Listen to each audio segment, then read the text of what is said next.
Step up to balance is a single leg exercise that is heavily utilized to not only challenge single leg movement, but to also challenge balance as a property all the way throughout. Big picture with this exercise is to not only sustain firm structure through your legs, but also to challenge you to make sure that you are staying stable in your core and that you're properly moving through each range of motion with control.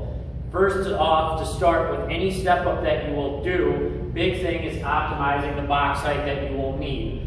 Key here is a little trick that we can use to figure out what works best for you is actually matching the box for your height. So in relation, what we're looking for here is a straight line from the knee to the hip. So you will know if the box is too high or too low depending on this angle right here. It should be a straight line.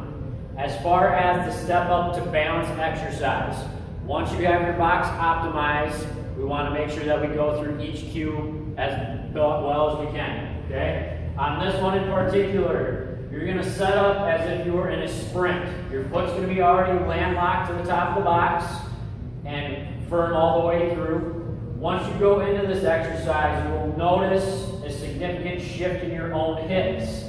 This is key to making sure that that front leg is doing most of the work throughout the exercise.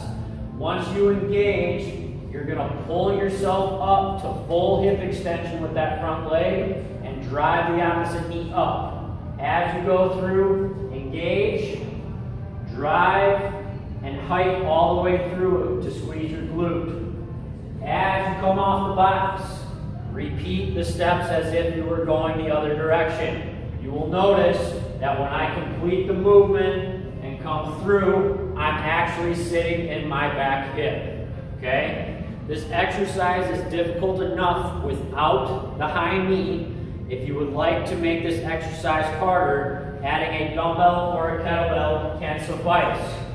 So, with the dumbbell, we can either do a goblet hold, a single arm rack hold, or a dual rack hold from the hips as like a suitcase.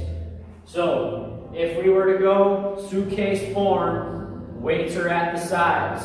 Big picture here again is same setup, setting that hip all the way through with that little bit of a hinge, and you're going to drive that knee all the way through, and then sit down into that hip to finish the exercise. Big picture here with this hip hinge is, as you get better, you need to make sure that if you are adding weight, you can sustain the force so that you're not wobbling off the box. Make sure balance is key here. Always assert that first and then add the weights.